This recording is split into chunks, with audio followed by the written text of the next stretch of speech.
औज़ुबिल्लाहि बिस्मिल्लाहिर्रहमानिर्रहीम। My dear students, अस्सलाम वालेकुम वरहमतुल्लाहि वबरकातुहू। तो चले बेटा, हमने आपको परसों के लेक्चर में अल्ट्रा फिल्ट्रेशन के बारे में सब कुछ बोला था, अगर आपको याद होगा।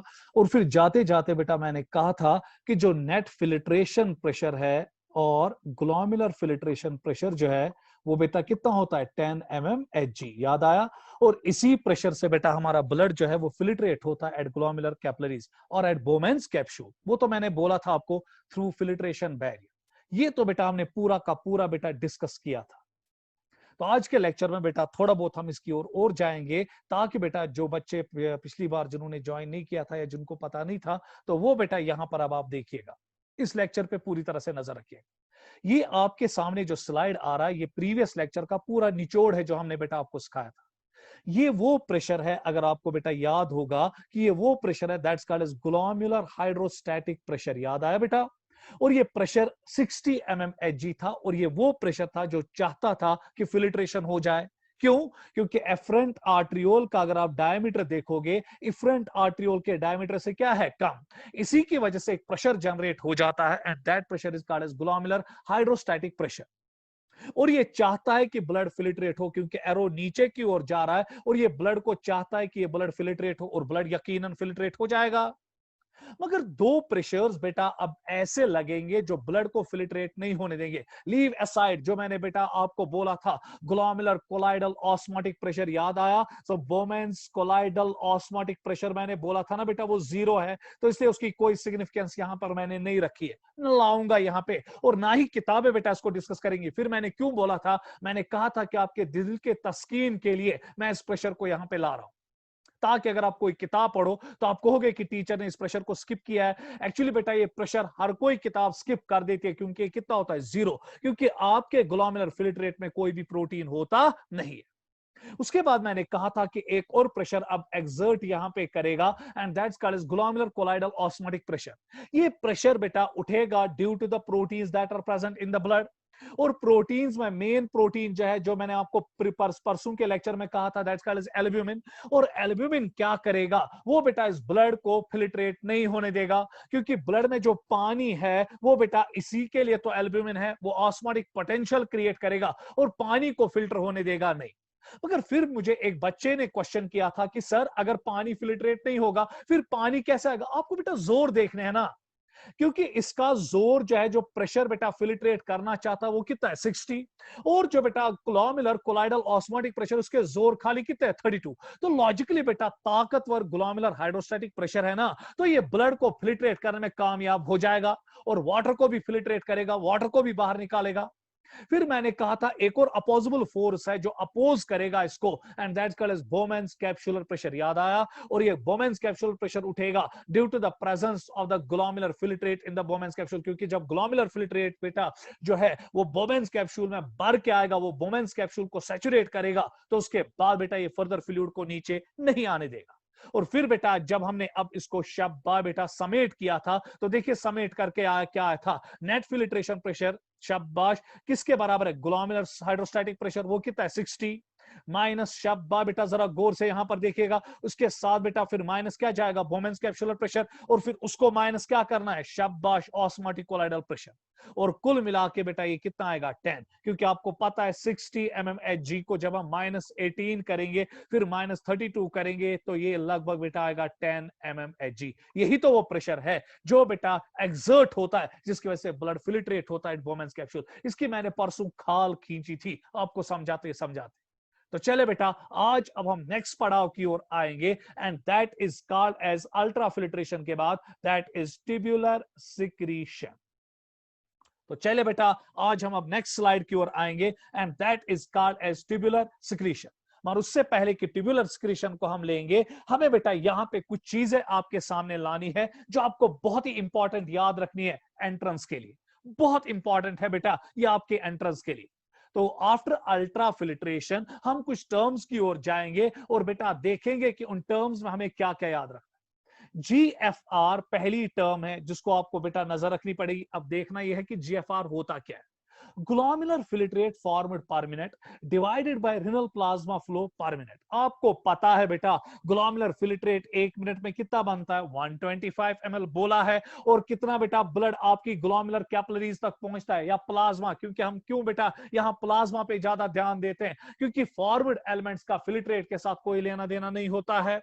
तो दैट मींस कि यहां पर शब्बा बेटा कुल मिला के फिल्ट्रेट कितना बना बोवेंस कैप्सूल में 125, मगर बेटा ग्लोमेरुलर कैपिलरीज में कितना ब्लड आया 625। क्या सारा का सारा ब्लड जो बेटा ग्लोमेरुलर कैपिलरीज में आता है वो फिल्ट्रेट होता है? नहीं, खाली बेटा उसका 125 ml फिल्ट्रेट बनता है। तो इनटू 100 करके जब हम देखेंगे तो glomerular filtration rate is not 100%, it is actually 20%। सो आज के बाद अगर आपको शॉर्ट फॉर्म में आएगा कि ग्लोमेरुलर फिल्ट्रेशन रेट क्या होती है, तो आंसर लिखेंगे it's the amount of glomerular filtrate formed by kidney या फॉर्म्ड एट बोवेंस कैप्सूल या फॉर्म्ड एट ग्लोमेरुलर कैपिलरीज, समझ में आ गया, as compare to the renal plasma flow, and it is always equal to 20%। So naturally normally हमेशा कितना होना चाहिए, 20%। उसके बाद एफ मींस फिल्ट्रेशन, इसको आप लिख सकते हैं बेटा वहां पे फिल्ट्रेशन फ्रैक्शन। तो देखिए बेटा अब एफ क्या है, फिल्ट्रेशन फ्रैक्शन क्या है। जीएफआर और एफएफ में कोई खास फर्क नहीं है। जीएफआर को हम परसेंटेज में लेते हैं, मगर फिल्ट्रेशन फ्रैक्शन को हम परसेंटेज में नहीं लेते, इसको हम इनटू 100 नहीं करते। तो जाहिर सी बात है अगर आप यहां पर देखोगे कि जो आपका फिल्ट्रेशन फ्रैक्शन है that's equal to glomerular filtrate formed per minute, वो कितना बेटा 125 ml divided by renal plasma flow per minute, वो कितना है 625। So answer is 0.2। तो मेहरबानी करके बेटा आज के बाद एंट्रेंस के लिए आप ख्याल रखना, अगर आपको एग्जामिनर ने ग्लोमेरुलर फिल्ट्रेशन रेट के बारे में बोला है तो आंसर क्या लिखोगे 20%, और अगर फिल्ट्रेशन फ्रैक्शन के बारे में कहा होगा तो आंसर लिखेंगे 0.2। इस पे आपको नजर रखनी पड़ेगी। जीएफआर और एफएफ में फर्क नहीं है, फर्क यह है कि जीएफआर को हम परसेंटेज में लेते हैं और एफएफ को हम फ्रैक्शंस में लेते हैं। उसके बाद बेटा एक और टर्म आपके सामने आ रही है, जीएफआर अब 2 पैरामीटर्स पे काम करता है। प्लीज बेटा प्लीज इस पे नजर रखिएगा कि जो जीएफआर है वो अब 2 चीजों पे काम करता है। One is net filtration pressure and another is called as filtration coefficient. So KF का यहां पे मतलब है फिल्ट्रेशन कोफिशिएंट। अब आपको पता है बेटा नेट फिल्ट्रेशन प्रेशर है ना, अभी मैंने कहा 10 mmHg। सो इसका मतलब ये हुआ अगर केएफ को हम कांस्टेंट रखेंगे, अगर नेट फिल्ट्रेशन प्रेशर इंक्रीज होगा किसी वजह से तो जीएफआर भी इंक्रीज होगा, और अगर नेट फिल्ट्रेशन प्रेशर बेटा 10 mmHg से कम आया तो जीएफआर क्या होगा, कम। So that means there is direct relationship between the GFR and NFP provided KF that is filtration coefficient is constant. So आज के बाद अगर आपको कोई कहेगा अगर किसी वजह से बेटा नेट फिल्ट्रेशन प्रेशर 10 mmHg से ज्यादा आ रहा है तो जीएफआर विल इंक्रीज, अगर बेटा किसी वजह से एनएफपी 10 mmHg से कम आ रहा है तो जीएफआर विल डिक्रीज, और उसके बाद बेटा जब एनएफपी 10 mmHg है, नॉर्मल है ना 10 mmHg, तो उस टाइम ग्लोमेरुलर फिल्ट्रेशन रेट जो होगी वो भी नॉर्मल होगी। वो कितनी होगी बेटा 20%।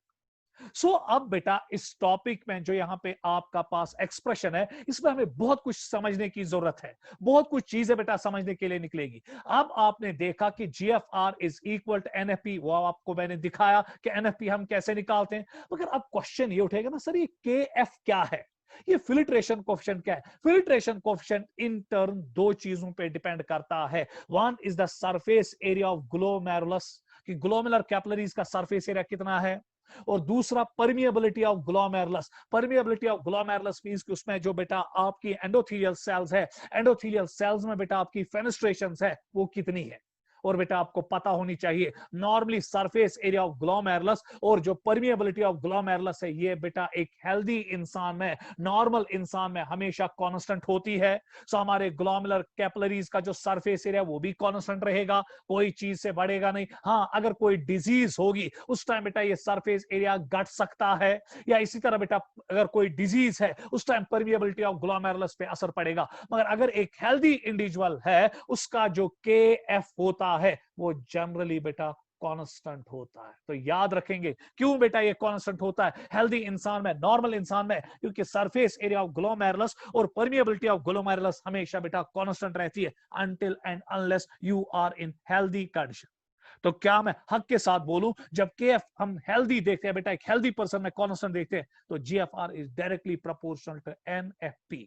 NFP घटा, GFR घटेगा, GFR घटा, NFP घटेगा, NFP बढ़ा, GFR बढ़ेगा, GFR बढ़ा, NFP बढ़ेगा। तो इसका मतलब यह हुआ कि इस रिलेशनशिप से आपको एक चीज पता चला कि जो KF है, that is the filtration coefficient, वो दो पैरामीटर्स पे डिपेंड करता है, surface area of glomerulus and permeability of glomerulus, और ये दोनों बेटा नॉर्मली कांस्टेंट रहते हैं एक हेल्दी इंडिविजुअल में। हाँ, अगर कोई बीमारी होगी, डिजीज होगी, उस टाइम बेटा इनमें वेरिएशन आएगी, मगर हम बेटा यहाँ पे इस टाइम नॉर्मल स्टडीज कर रहे हैं ना, हम डिजीज के साथ इस टाइम वाबस्तगी नहीं रखते हैं। हाँ, जब मैं आपको डिजीज ऑफ एक्सक्रीटरी सिस्टम पढ़ाऊंगा उस टाइम बेटा इसकी हम खाल खींचेंगे। और फिलहाल इतना याद रखिए कि जब तक एक इंसान हेल्दी है, नॉर्मल है, तब तक उसके सरफेस एरिया ऑफ ग्लोमेरुलस और परमिएबिलिटी ऑफ ग्लोमेरुलस पे कोई असर नहीं पड़ेगा। So thus filtration coefficient in healthy individual is constant and in healthy individual GFR is directly proportional to NFP। In relationships पे बेटा आपको नजर रखनी पड़ेगी। तो चलिए बेटा आगे की ओर बढ़ेंगे, इसका स्क्रीनशॉट लीजिएगा जल्द। तो चलिए बेटा अब हम नेक्स्ट पड़ाव की ओर आएंगे, जो बेटा अब हमारा नेक्स्ट टॉपिक बन रहा है ट्यूबुलर रीएब्जॉर्प्शन।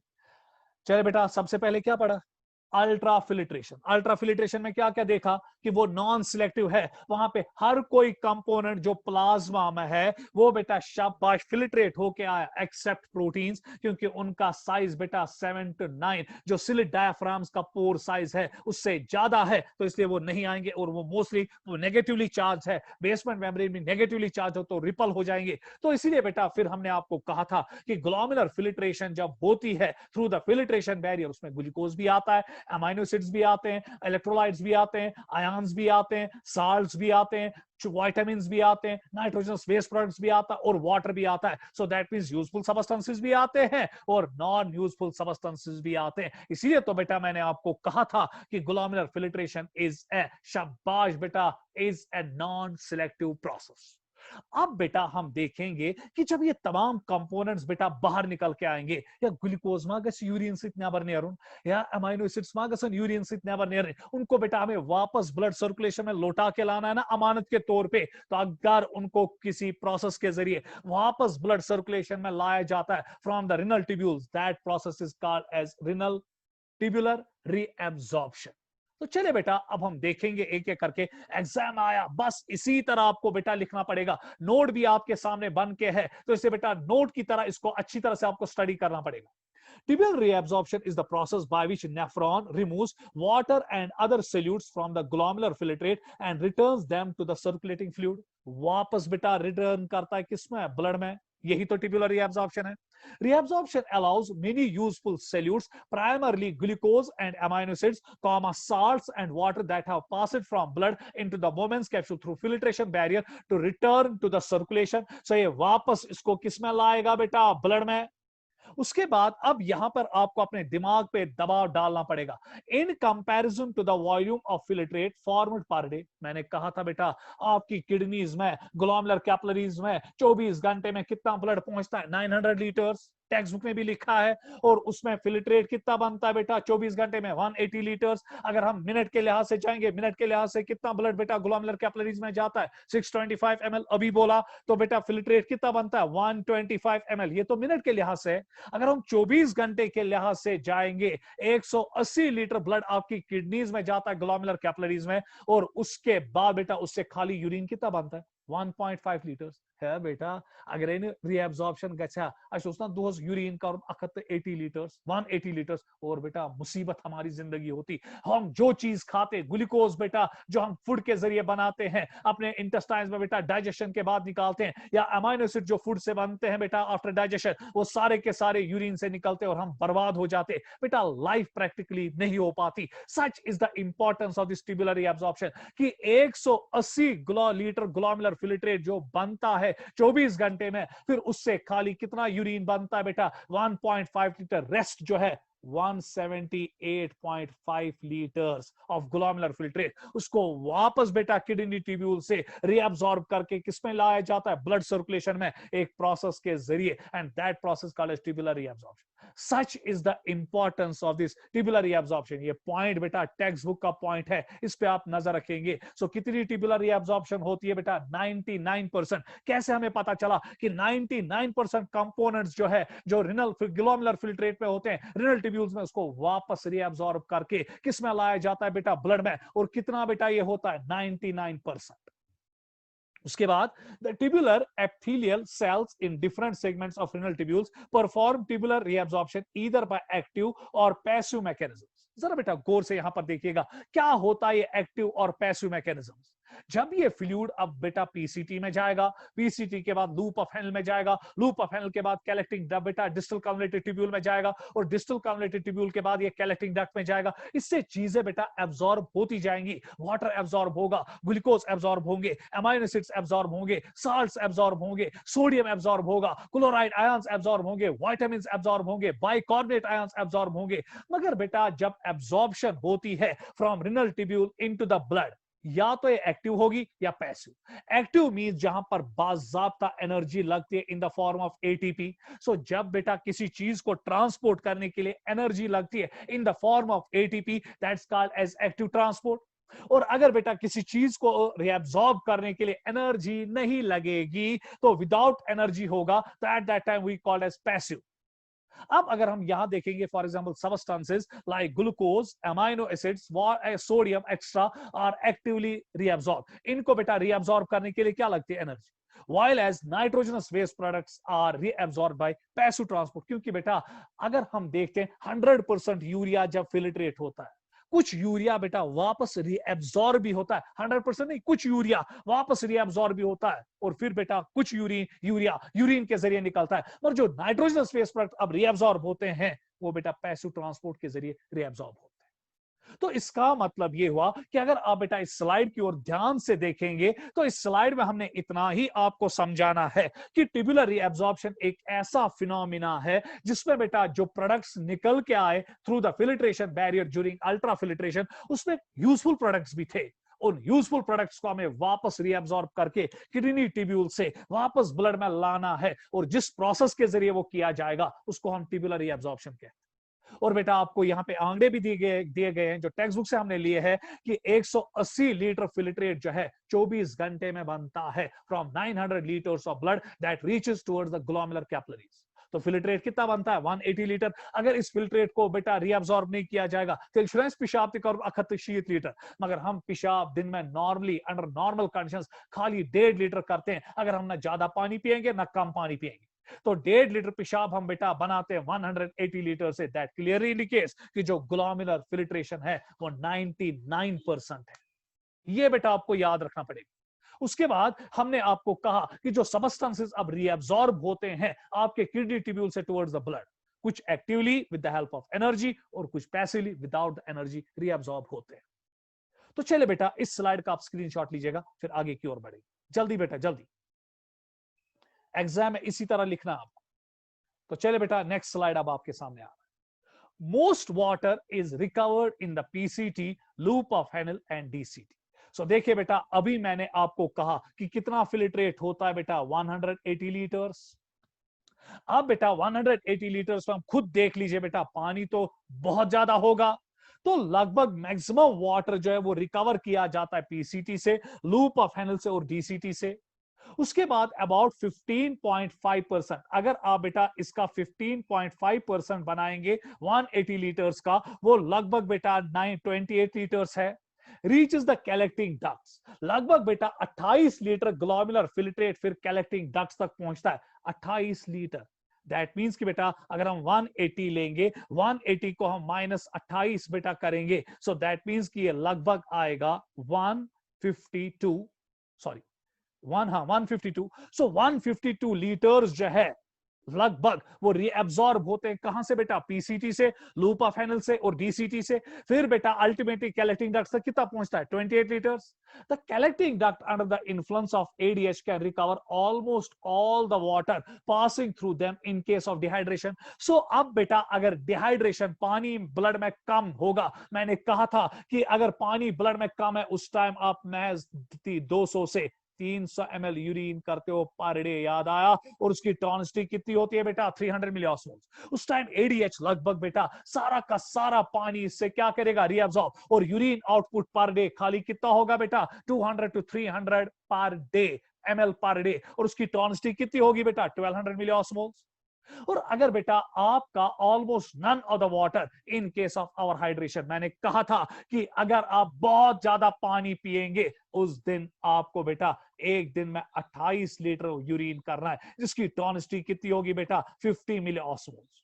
तो क्या मैं हक के साथ बोलूं कि कलेक्टिंग डक्ट में ही अब तय होता है कि बॉडी में पानी कितना है? अगर पानी इंतहाई कम है, आप हाईली डिहाइड्रेटेड हो, तो एट दैट टाइम बेटा एडीएच आपके कलेक्टिंग डक्ट पे असर करता है, आपके कलेक्टिंग डक्ट से वाटर को रीअब्सॉर्ब करता है, लगभग सारा वाटर रीअब्सॉर्ब करता है और खाली 200 से 300 ml यूरिन बेटा पर डे प्रोड्यूस करवाता है विद द टॉनिसिटी ऑफ या with the osmolarity of 1200 milliosmoles. मगर अगर आपने 28 लीटर पानी पिया है दिन में, तो उस दिन बेटा आपका एडीएच नहीं निकलेगा और पूरा का पूरा 28 लीटर जो यूरिन है वो कलेक्टिंग डक्ट से कहां निकलेगा? बाहर, क्योंकि वहां एडीएच कोई काम नहीं करेगा। सो क्या मैं हक के साथ बोलूं, हाइपरटोनिक और हाइपोटोनिक यूरिन जो है उसको बेटा कहां पे तय किया जाता है? कलेक्टिंग डक्ट पे, with the help of a hormone, and that hormone is called as ADH।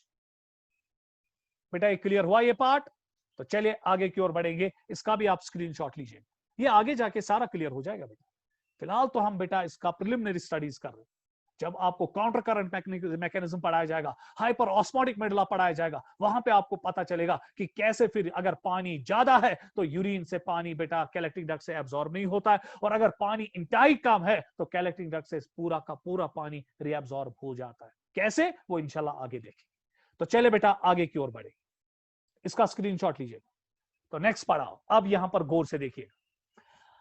अब यहां पे ब्लड जब फिल्ट्रेट हुआ थ्रू ग्लोमेरुलर फिल्ट्रेशन, अब जरा अल्ट्रा फिल्ट्रेशन, अब यहां पे बेटा ग्लूकोज आ गया ना, प्लीज नजर रखिएगा। अब ये आपका ग्लूकोज यहां पर है, ये आपके अमाइनो एसिड्स आ गए यहां पे, ये आपका शाबाश सोडियम आयंस, ये आपके क्लोरीन आयंस, ये आपके बेटा यहां पे बाइकार्बोनेट आयंस आ रहे हैं, ये आपके शाबाश क्लोराइड आयंस, ये मैग्नीशियम आयंस, ये कैल्शियम आयंस, ये बेटा विटामिन आ रहे हैं, बोला था इसमें लिपिड्स भी होंगे शाबाश, और आपके नाइट्रोजनस वेस्ट प्रोडक्ट्स भी होंगे, प्रोटीन्स नहीं होंगे क्योंकि प्रोटीन्स को बेटा वापस रिपल किया जाता है। अब जब बेटा ये कंपोनेंट्स आपके ब्लड यूरिन बेटा ग्लोमेरुलर फिल्ट्रेट में आ रहे हैं in the बोमेंस capsule through ultra filtration, glucose है, अमाइनो एसिड्स है, सोडियम है, क्लोरीन है, बाइकार्बोनेट आयंस है, मैग्नीशियम आयंस है, कैल्शियम आयंस है, विटामिन है, शाबाश आपके लिपिड्स है, और आपके नाइट्रोजन बेस्ड प्रोडक्ट्स है जिसमें मेनली यूरिया है या आपका यूरिक एसिड है। ये जब बेटा आपके ग्लोमेरुलर फिल्ट्रेट में आए, अब ये आपके ग्लोमेरुलर फिल्ट्रेट से कहां की ओर बढ़ेंगे? Towards the PCT. ओए बेटा अब इनको रीअब्सॉर्ब करना है ना, तो अब जब ये रीअब्सॉर्ब होंगे, आपको पता है ये इफरेंट आर्ट्रियोल यहां पर है, इस इफरेंट आर्ट्रियोल से उठती है ना बेटा, आपको पता है capillaries, and those capillaries are called as peritubular capillaries. और ये पेरिट्यूबुलर कैपिलरीज किसको कॉइल करती है बेटा? पीसीटी को। फिर यही पेरिट्यूबुलर कैपिलरीज बेटा आपके लूप ऑफ हेनल के इर्द गिर्द क्या बनाती है? वासा रेक्टा। फिर ये वासा रेक्टा बेटा आपके डीसीटी और कलेक्टिंग डक्ट के इर्द गिर्द क्या बनाता है? Peritubular capillaries. सो जाहिर सी बात है जो ये पीसीटी है, अगर ये पीसीटी है, इसके इर्द गिर्द बेटा कैपिलरी सिस्टम है ना। क्यों? क्योंकि जब ग्लूकोज बेटा रीअब्सॉर्ब हो जाएगा from the lumen of the proximal converted tubule, उसके बाद ये ग्लूकोज अब जाएगा आपकी ब्लड सर्कुलेशन में, and that blood is present in your peritubular capillaries. So इसीलिए तो अल्लाह पाक ने आपके बेटा नेफ्रॉन्स के इर्द गिर्द, आपके रिनल ट्यूब्यूल्स के इर्द गिर्द बेटा कैपिलरीज रखी होती है, पीसीटी, डीसीटी और कलेक्टिंग डक्ट के इर्द गिर्द पेरिट्यूबुलर कैपिलरीज, और आपके लूप ऑफ हेनल के इर्द गिर्द वासा रेक्टा, ताकि बेटा जो कंपोनेंट्स रीअब्सॉर्ब हो जाए पीसीटी से, जो कंपोनेंट्स रीअब्सॉर्ब हो जाए लूप ऑफ हेनल से, जो कंपोनेंट्स रीअब्सॉर्ब हो जाए डीसीटी से, जो कंपोनेंट्स रीअब्सॉर्ब हो जाए कलेक्टिंग डक्ट से, वो आपके ब्लड में जाए। अगर इसके इर्द गिर्द ब्लड वेसल्स नहीं होते तो बेटा ये कंपोनेंट्स कभी भी ब्लड में नहीं जाते। तो अब हम बेटा एक एक करके देखेंगे कि पीसीटी में क्या क्या रीअब्सॉर्ब होता है, लूप ऑफ हेनल में क्या क्या रीअब्सॉर्ब होता है, बेटा डीसीटी में क्या क्या रीअब्सॉर्ब होता है, और कलेक्टिंग डक्ट में क्या क्या रीएब्सॉर्ब होता है, यही अब हम एक एक करके देखेंगे एक बैनर के तले, and that's called tubular reabsorption. तो चलिए बेटा शुरू करिए खुदा के नाम से और बढ़िए आगे। अब हम एक एक करके देखेंगे कि कैसे चीजें बेटा रीएब्सॉर्ब होती है पीसीटी में, कलेक्टिव बेटा लूप ऑफ हेल में, डीसीटी और कलेक्टिंग डक्ट। अब बेटा यहां पे नजर रखिएगा, बहुत इंपॉर्टेंट है, बहुत इंपॉर्टेंट लेक्चर चल रहा है बेटा, नजर बराबर यहां क्यों रखिएगा। Tubular reabsorption in different segments of the renal tubule. Now first PCT, it's the major site of reabsorption. अगर आज के बाद आपको कोई कहेगा सबसे ज्यादा ट्यूबुलर रीएब्सॉर्प्शन कहां होती है बेटा, क्या ये पीसीटी पे होती है, क्या ये लूप ऑफ हेल पे होती है, क्या ये डीसीटी पे होती है कि कलेक्टिंग डक्ट, आंसर आना चाहिए PCT. Out of 99% tubular reabsorption 65% tubular reabsorption किसमें होती है बेटा, पीसीटी। इसको नोट कीजिएगा, एंट्रेंस के लिए बहुत ज्यादा इंपॉर्टेंट है। क्यों, ऐसा क्या है बेटा इस पीसीटी में किसमें सबसे ज्यादा ट्यूबुलर रीएब्सॉर्प्शन होती है। बोल चुका हूं जब मैं आपको नेफ्रॉन का स्ट्रक्चर पढ़ा रहा हूं, because its epithelium cells possess abundant mitochondria and microvilli. याद करो मैंने कहा था कि इसके फ्री सरफेसेस पे आपको फिंगर लाइक प्रोजेक्शंस मिलेंगे, जिसकी वजह से इसका सरफेस एरिया सेल्स का क्या होता है ज्यादा। डायग्राम भी दिखाई मैंने, कोने में भी यहाँ पे डायग्राम दिखा रहा हूं, और इसकी सेल्स में माइटोकॉन्ड्रिया क्या है ज्यादा, और ये माइटोकॉन्ड्रिया इसके लिए क्या बनाता है, एटीपी, और एटीपी बहुत ज्यादा इंपॉर्टेंट है फॉर रीएब्सॉर्प्शन ऑफ सब्सटेंसेस। सो क्यों बेटा आज के बाद आपको कोई कहेगा कि पीसीटी में क्यों मैक्सिमम ट्यूबुलर रीएब्सॉर्प्शन होती है, जवाब देना बेटा खौफ के बगैर। 65% आउट ऑफ 99%, 65% ट्यूबुलर रीएब्सॉर्प्शन इस पे इसलिए होती है क्योंकि इसकी एपिथेलियल सेल्स में माइक्रोविलाई होते हैं और माइटोकॉन्ड्रिया होता है, और माइक्रोविलाई की वजह से इसका सरफेस एरिया 20 टाइम्स ज्यादा इंक्रीज हो जाता है। इस पे आपको नजर रखनी पड़ेगी।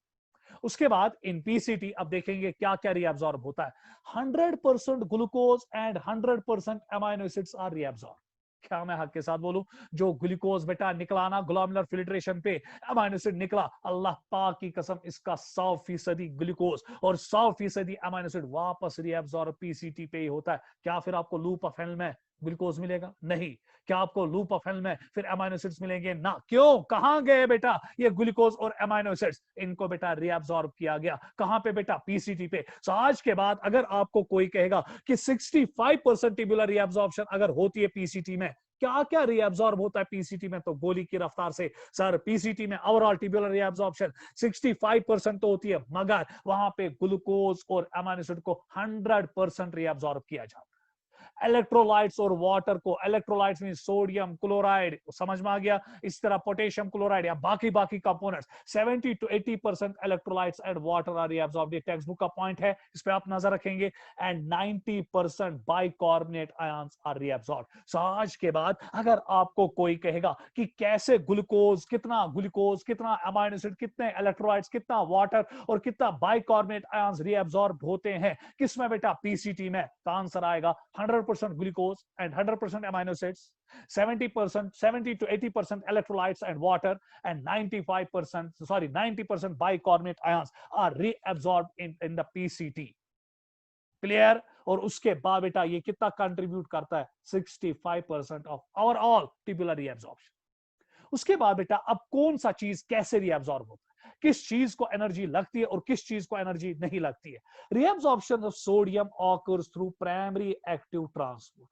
एक्टिव ट्रांसपोर्ट मींस वो जिसमें एनर्जी लगती है in the form of ATP. नजर रखिएगा बेटा बराबर, नजर बराबर रखो बेटा, ये आपकी लेवल पे बच्चों को नहीं पता होती है। कोशिश करता हूं मैं कि आपको वो चीजें समझ आए जो बेटा आपकी लेवल पे बच्चों को कुछ पता ही नहीं होता है। आप अगर अपने फ्रेंड्स के साथ डिस्कस करेंगे उन विचारों को बेटा इसके बारे में कुछ पता ही नहीं होगा। इसलिए बेटा एज तो ले लो ना अपने दूसरे कुलीग्स पे जो बेटा शाबाश इन लेक्चर्स को अटेंड नहीं करते हैं। तो नजर बराबर रखो, reabsorption of sodium occurs through primary active transport. Active means energy लगती है, प्राइमरी क्या अभी नहीं बोलूंगा, which is अभी कर्जा है मुझ पे, which is directly linked with the expansion of energy from ATP। क्योंकि एक्टिव ट्रांसपोर्ट में क्या लगती है बेटा, एनर्जी। मगर एक्टिव ट्रांसपोर्ट दो किस्म का होता है, प्राइमरी एंड सेकेंडरी। मगर सोडियम बेटा किसके जरिए एक्स बेटा ट्रांसपोर्ट होता है, प्राइमरी। ये प्राइमरी क्या सेकेंडरी क्या अभी पते नहीं खोलेंगे, अभी चुप करके मैं बैठूंगा इसके बारे में। Glucose and amino acids are reabsorbed through active secondary active transport। Energy लगती है बेटा, एनर्जी दोनों प्रोसेस में लगती है, चाहे वो प्राइमरी हो चाहे वो सेकेंडरी हो, मगर फर्क है जो हम आगे जाके देखेंगे। With the help of sodium ions, अल्लाह पाक की कसम, जो आपका ग्लूकोज और अमाइनो एसिड है सना पान रिएब्सॉर्ब गसान के तथ रिएब्सॉर्ब कुछ कर रहा sodium through secondary active transport, कैसे आगे जाके देखेंगे। फिलहाल इतना याद रखो कि ग्लूकोज और बेटा आपका अमाइनो एसिड रीएब्सॉर्ब होता है सोडियम के जरिए थ्रू सेकेंडरी एक्टिव ट्रांसपोर्ट, और जो सोडियम होता है वो डायरेक्टली रीएब्सॉर्ब होता है थ्रू प्राइमरी एक्टिव ट्रांसपोर्ट। उसके बाद अगला Cl negative, Ca2 positive, magnesium 2 positive and potassium 2 positive are mostly move through paracellular transport, ये भी कर्जा। सो फिलहाल मुझ पे कर्जा चढ़ा primary and secondary active transport, और तीसरा कर्जा जो चढ़ा दैट इज पैरासेल्युलर ट्रांसपोर्ट। वो क्या होता है आगे देखेंगे। अभी water process passes due to osmosis which is also a process of diffusion, पानी जो है वो कैसे चलता है, वो osmosis के जरिए चलता है from the शाबाश PCT tubule into the शाबाश blood circulation, कैसे वो भी आगे देखेंगे। फिलहाल चौथा कर्जा ये, glomerular filtrate in PCT after tubular reabsorption is still isotonic to plasma। ये पॉइंट बेटा अभी समझाएंगे, इसको मैं कर्जे पे लेने वाला नहीं। अब जरा बेटा गौर से देखिएगा, इसका मतलब क्या हुआ कि glomerular filtrate in PCT after tubular reabsorption is still isotonic to plasma. पहले आप इसका स्क्रीनशॉट लीजिए, जल्दी जल्दी इसका स्क्रीनशॉट लीजिए। उसके बाद बेटा ये कर्जा मैं अभी उतारूंगा, बाकी जो 4 पॉइंट्स के कर्जे हैं वो भी उतरेंगे। फिलहाल बेटा glomerular filtrate in PCT after tubular reabsorption is still isotonic to plasma, इस पे मुझे नजर रखनी पड़ेगी, आपको समझाना पड़ेगा पहले। फिलहाल आप इसका स्क्रीनशॉट लीजिएगा। तो चले बेटा इसको मैं क्लियर करूंगा स्क्रीन को। अब मैं बेटा यहाँ पे आपके सामने एक पॉइंट पे आ रहा हूं, एक डायग्राम आपके साथ शेयर कर रहा हूं, जहां पे मैं आपको समझाऊंगा कि जो बेटा ग्लोमेरुलर फिल्ट्रेट अब पीसीटी में आफ्टर ट्यूबुलर रीअब्सॉर्प्शन, ये अभी भी आइसोटोनिक है। तो चलिए बेटा, ये मैंने आपको परसों के लेक्चर में बोला था, जरा गौर से देखिएगा। प्लाज्मा की ऑस्मोलैरिटी कितनी है? 300 मिली ऑस्मोल्स। अब जब यहाँ पे फिल्ट्रेशन हुई, ग्लोमेरुलर फिल्ट्रेट बना, उसकी ऑस्मोलैरिटी भी कितनी है? 300 मिली ऑस्मोल्स। पढ़ाया था मैंने कैसे, वो नून चाय का भी मैंने बेटा आपको वहां पे नमकीन चाय की भी एक एग्जांपल दी थी। सो जितने सेल्यूट्स आपके बेटा ब्लड में है उतने ही सेल्यूट्स आपके बेटा ग्लोमेरुलर फिल्ट्रेट में भी है, तो इसलिए दोनों की ऑस्मोलैरिटी क्या सेम। इसलिए तो उस दिन मैंने कहा था सैटरडे के लेक्चर में कि the glomerular filtrate present in the Bowman's capsular cat is isotonic to plasma, 300 milliosmoles and 300 milliosmoles. अब बेटा जब ये फिल्ट्रेट चलेगा आपके शाबाश प्रॉक्सिमल कन्वर्टेड ट्यूब्यूल में, यहां पर रीअब्सॉर्प्शन होगी। शाबाश, अभी अभी ग्लूकोज निकला 100%, अभी अभी अमाइनो एसिड निकला 100%, जो अभी आपने स्लाइड में देखा। अभी अभी बेटा आपके 70 to 80% इलेक्ट्रोलाइट्स निकले हैं ना बेटा, इलेक्ट्रोलाइट्स और वाटर निकला। शाबाश, अभी अभी आपका बेटा 90% बाइकार्बोनेट्स निकला, और ये किसमें गया बेटा? आपके ब्लड में, क्योंकि इसके इर्द गिर्द पेरिट्यूबुलर कैपिलरीज है। अब आप क्वेश्चन करोगे ना, सर जब 100% glucose, 100% amino acid, 70-82% electrolytes and water और 90% बाइकार्बोनेट आयंस निकले, सर जो अब यहां पे फिल्ट्रेट बचा, जो फिल्ट्रेट अब यहां रहा, उसकी ऑस्मोलैरिटी कितनी होगी? क्या उसकी ऑस्मोलैरिटी 300 मिली ऑस्मोल्स होगी? अगर 300 मिली ऑस्मोल्स होगी तो आइसोटोनिक, अगर ये 300 मिली ऑस्मोल से कम होगी तो हाइपोटोनिक, और अगर ये बेटा 300 मिली ऑस्मोल से ज्यादा होगी तो हाइपरटोनिक। जरा बेटा डिसाइड करो, क्या ये आइसोटोनिक होगा, हाइपोटोनिक होगा कि हाइपरटोनिक होगा? अक्ल लगाओ बेटा, आपकी अक्ल आपको कहती होगी कि हाइपोटोनिक है। अपनी अक्ल को अपनी जेब में ही रखो बेटा, गलत सोच रहे हो। ये फिल्ट्रेट अभी भी बेटा आइसोटोनिक है। सर कैसे? इससे तो 100% ग्लूकोज निकला बाहर, इससे तो 100% अमाइनो एसिड बाहर निकला, इससे तो 70-80% इलेक्ट्रोलाइट्स निकले, 70-80% वाटर निकला। सर ये कैसे हाइपोटोनिक आइसोटोनिक है? क्यों? बोला था मैंने बेटा एक लेक्चर में कि जो प्रॉक्सिमल कन्वोल्यूटेड ट्यूब्यूल है, इसका जो वॉल है that is permeable to both solutes as well as salts. याद आया कितना इंपॉर्टेंट है? और आपको पता है अगर हम ऑस्मोलैरिटी को लेंगे, osmolarity means solute dissolved in 1 kg of salt. हता आया जिगराई और कुन ख्याल अच्छा परमिएबल टू बोथ सॉल्यूट्स, ये सॉल्यूट्स के लिए भी परमिएबल है ना, और ये सॉल्वेंट्स के लिए भी परमिएबल है ना, जितने सोल्यूट्स निकलते हैं उतना ही सॉल्वेंट निकलता है। सर यहाँ तो 100% ग्लूकोज है, 100% अमाइनो एसिड्स है, इलेक्ट्रोलाइट 70 to 80% था, वाटर तो नियर 70 to 80%। सो जितने इलेक्ट्रोलाइट्स निकल रहे हैं उतना वाटर भी निकल रहा है, जितने सोल्यूट्स निकल रहे हैं उतना वाटर भी निकल रहा है। सो जितना तेजी के साथ न्यूमिनेटर घट रहा है उतनी तेजी के साथ डिनोमिनेटर भी घट रहा है ना, तो overall osmolarity will be same. कैसे? सपोज अगर एक क्लास है, इस क्लास में 100 बॉयज है और 100 गर्ल्स है, नजर बराबर रखना बेटा। What will be the sex ratio? 1:1। अब अगर किसी वजह से 50 लड़के बाहर निकले और किसी वजह से 50 गर्ल्स बाहर निकले, और तब हथ लड़के तो हथ कोर, 50 कोर तो 50 लड़के द्राय ना नेबर, अब वहां पर बेटा 50 लड़के और 50 लड़कियां रही ना, again the sex ratio will be 1:1। सो जब ये 100 लड़के और 100 लड़कियां थी उस टाइम भी सेक्स रेशियो 1:1 था। अब जब ये 50 लड़कियां और 50 लड़के रहे उस टाइम भी सेक्स रेशियो 1:1 रहा। क्यों? क्योंकि जितनी लड़कियां निकली उतने लड़के भी निकले। इसी तरह बेटा जितने सोल्यूट्स यहां निकले उतने सॉल्वेंट भी निकले। अगर ये एरिया परमिएबल होता खाली सोल्यूट्स के लिए तो बेटा फिर ऑस्मोलैरिटी सेम नहीं रहती। अगर ये एरिया खाली सॉल्वेंट के लिए परमिएबल रहता तो फिर ऑस्मोलैरिटी सेम नहीं रहती। ये एरिया इत्तेफाकन अल्लाह पाक ने इसको परमिएबल बनाया to both solute as well as solvent. इसलिए बेटा जितने सोल्यूट्स निकलते हैं उतने सॉल्वेंट्स भी निकलते हैं। इसलिए बेटा शाबाश, यहाँ पे ऑस्मोलैरिटी क्या रहती है? सेम। सो फिलहाल बोमेंस कैप्सूल में जो फिल्ट्रेट था उसकी ऑस्मोलैरिटी भी सेम, और जब ये ग्लोमेरुलर फिल्ट्रेट बेटा प्रॉक्सिमल कन्वर्टेड ट्यूब्यूल में पहुंचा आफ्टर ट्यूबुलर रीअब्जॉर्प्शन, इसकी ऑस्मोलैरिटी अभी भी सेम है, 300 मिलीऑस्मोल्स। लॉजिक्स सर, पीसीटी का वॉल परमिएबल है to both solutes as well as solvents, जिसकी वजह से ये सोल्यूट्स को भी निकलने देता है और सॉल्वेंट्स को भी निकलने देता है। जिस तेजी के साथ न्यूमिनेटर घटता है उसी तेजी के साथ डिनोमिनेटर भी घटता है, जिसकी वजह से ऑस्मोलैरिटी क्या रहती है? सेम। इस पॉइंट पे बेटा आपको नजर रखनी पड़ेगी। तो क्लियर हुआ बेटा क्यों glomerular filtrate proximal converted tubule में भी आफ्टर ट्यूबुलर रीअब्जॉर्प्शन अभी भी उसकी ऑस्मोलैरिटी वही है जो प्लाज्मा की थी, 300 मिलीऑस्मोल्स। तो चलिए बेटा इसका स्क्रीनशॉट लीजिएगा, जल्दी इसका स्क्रीनशॉट लीजिए। तो चलिए बेटा अब मैं नेक्स्ट स्लाइड पे आ रहा हूं। तो ये बेटा अब हम सिखाएंगे आपको एक एक करके कि कैसे ये सब कुछ हो जाता है। थे तो ये तस बेटा सारी नजर बड़ा असल पे थे जो नजर। पहले बेटा मैं ग्लूकोज का सिखाऊंगा, फिर अमाइनो एसिड्स का एक एक करके हर किसी चीज का आपको समझाया जाएगा। कोई बता सकता है बेटा इंशना cells of proximal converted tubule है ना बेटा? ये ल्यूमिन है ना प्रॉक्सिमल कन्वर्टेड ट्यूब्यूल का? ओ बेटा है ना, ये इसके बाहर से ब्लड सर्कुलेशन है। This is the blood circulation, this is the peritubular capillaries. So कैसे मैंने यहां पर दिखाया, जरा गौर से देखिएगा। ये आपका पीसीटी है, तो ये बेटा थोड़ा बहुत मैं इसको अच्छी तरह से दिखाऊंगा ताकि आपको क्लियर हो जाए। ऐसे में दिखाऊंगा, फिर आपको डायग्राम बहुत अच्छी तरह से क्लियर हो जाएगी। ये बेटा आपका पीसीटी का इनर वॉल है, इसमें ऐसी सेल्स है ना। सो ये ना बेटा ब्रश बॉर्डर्ड एपिथेलियम सेल्स। ये क्या बना है में एक सेल 1 and 1, तो समझ आ रहा है? ये उसके बाद बेटा यहां पर भी ब्रश बॉर्डर्ड सेल्स ऐसे है ना, इनर वॉल्स। Very good. ये क्वेश्चन है 2। सो 2 है ना ल्यूमिन ऑफ पीसीटी, ये 2 बना ल्यूमिन ऑफ पीसीटी। उसके बाद बेटा आपको पता है कि इसके इर्द गिर्द अब पेरिट्यूबुलर कैपिलरीज है, ब्लड सर्कुलेशन है, ये ना इसके इर्द गिर्द पेरिट्यूबुलर कैपिलरीज। सो ये बनी ना बेटा पेरिट्यूबुलर कैपिलरीज, को मैं व्हाइट पेन से यहां लिखूंगा पेरिट्यूबुलर कैपिलरीज।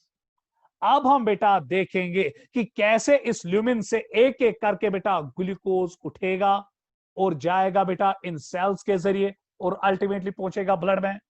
कैसे अमाइनो एसिड्स जाएंगे शाबा बेटा इस ल्यूमिन से, फिर जाएंगे सेल्स में from in the PCT cells which are cuboidal cells. ये कैसे ना बेटा इतने माइक्रोविलाई फ्री सरफेस पे और फिर ब्लड में जाएगा। कैसे सोडियम जाएगा शाबाश from lumen into the peritubular capillaries. कैसे पोटेशियम जाएगा फ्रॉम ब्लड इनटू फ्रॉम बेटा lumen from peritubular from this lumen of proximal tubule into the शाबाश पेरिट्यूबुलर कैपिलरीज। कैसे बाइकार्बोनेट आयंस जाएंगे, so on and so on. कैसे चीजें जाएंगी from the lumen of proximal converted tubule via शाबा बेटा via tubular cells into the peritubular capillaries. So peritubular capillaries में क्या है बेटा आपका ब्लड। यही तो अब हमें एक एक करके बेटा सब कुछ स्टडी करना पड़ेगा कि कैसे सब कुछ जाएगा। ग्लूकोज कैसे जाएगा from the lumen of proximal converted tubule into the शाबाश blood via cells. Amino acids कैसे जाएंगे फ्रॉम शाबाश lumen via cells into the blood of peritubular capillaries. इसी तरह सोडियम कैसे जाएगा, पोटेशियम कैसे जाएगा, मैग्नीशियम कैसे जाएगा, बेटा आपके बाइकार्बोनेट आयंस कैसे जाएंगे, क्लोराइड आयंस कैसे जाएंगे, वो हम बेटा कल के लेक्चर में टाइम होगा। कल के बेटा टाइम हो गया तो कब नेक्स्ट क्लास आपका लगेगा, तो कल के लेक्चर में बेटा हम एक एक करके देखेंगे। मजेदार लेक्चर है कल का कि कैसे एक एक करके